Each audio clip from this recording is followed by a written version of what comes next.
Si t'habites au Québec comme moi, le froid fait partie de ta vie. Il fait vraiment froid. Il pleut, mais il pleut blanc. En fait, le froid devrait faire partie de ta vie. Mais le monde ici, il rejette le froid. Ils font absolument tout ce qu'ils peuvent pour s'isoler du froid, pour jamais le ressentir à rien qu'un peu. Dès le mois d'octobre, le monde commence à avoir froid. Ils sortent le gros manteau, le grosse botte, le grosse mitaine. En janvier, il fait 25 dans leur maison. Leur char est préchauffé. Le seul moment où ils sont un peu exposés au froid, c'est entre leur maison et le char. Puis quand il fait trop fret, ben le monde n'y sort même pas. Alright, on n'est pas fait pour vivre de même.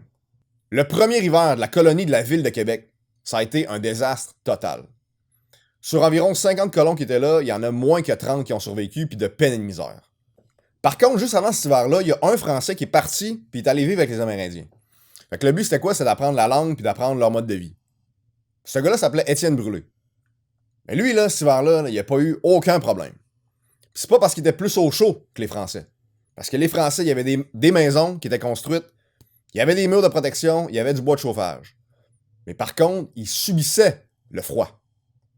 Pendant ce temps-là, le gars avec les sauvages, il était en grande botte, en bobette, avec une espèce de manteau. Il y avait des tentes mal isolées, tout croche. Mais par contre, il subissait pas le froid.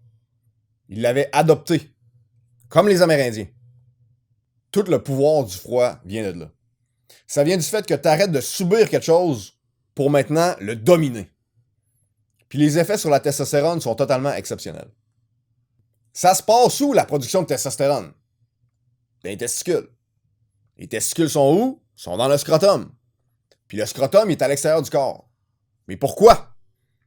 Tous les autres organes qu'on a sont en dedans. Pourquoi est-ce que les testicules sont dans le sac qui est à l'extérieur du corps? Parce que pour faire une job optimale, les testicules ont besoin d'être dans un environnement un petit peu plus froid que le reste du corps. C'est pour ça qu'ils sont à l'extérieur. Puis ils ont fait une étude sur des gars qui avaient un faible taux de spermatozoïdes. OK? Ils n'en produisaient pas assez. Pendant 6 mois, aucune douche d'eau chaude. Seulement de l'eau froide. Après l'étude, 6 mois après, en moyenne, les gars, ils avaient augmenté leur taux de spermatozoïdes de 491% en moyenne.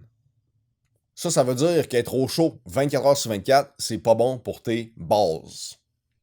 Ça fait maintenant 12 ans que je prends des douches d'eau froide à chaque jour. Puis quand je dis à chaque jour, c'est à chaque jour. Je n'ai jamais manqué. OK? Puis honnêtement, je me souviens même pas exactement pourquoi j'ai commencé à faire ça. J'ai toujours cherché à devenir la meilleure version de moi-même puis à pousser les limites de ce que je suis capable de contrôler. Fait que c'est un peu de même que j'ai commencé ça. Puis la première fois que j'ai fait ça, je me suis tellement senti comme un surhomme.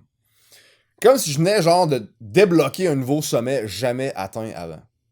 Que j'ai juste fait, you know what?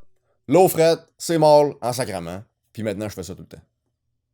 Puis à part, tu sais, le high du moment quand tu viens de sortir de l'eau froide, puis là, tu reprends tes esprits, je me suis mis à remarquer que ma température corporelle semblait être toujours plus haute en tout temps.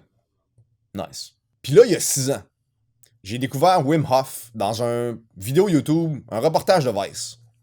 Dans le temps que Vice n'était pas totalement gay. On est en janvier, en pleine tempête, la vidéo arrête, j'enlève mon gilet, je me mets en short, je dis à ma femme, je reviens, puis je pars à courir. Puis là, je courais, man, puis là, le vent me fouettait d'en face, puis là, le froid rendait genre tous mes mouvements awkward. Puis là, genre 500 mètres après, je me suis dit, fuck, je vais peut-être mourir.